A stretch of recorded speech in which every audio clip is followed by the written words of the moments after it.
একাকিত্ব। মানুষ যখন একাকিত্বের দুশ্চিন্তায় বা ভয় পেয়ে যায়, তখন মনে হয় কেউ নেই পাশে, অথচ আল্লাহ সর্বদা আমাদের সাথেই আছেন। আল্লাহ বলেন, তোমরা ভয় করো না, আমি তো তোমাদের সাথেই আছি, আমি সব কিছু শুনি ও দেখি।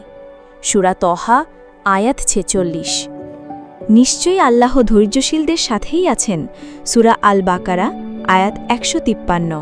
তোমরা দুর্বল হইও না এবং দুঃখ পেও না, যদি তোমরা মুমিন হও তবে তোমরাই শ্রেষ্ঠ।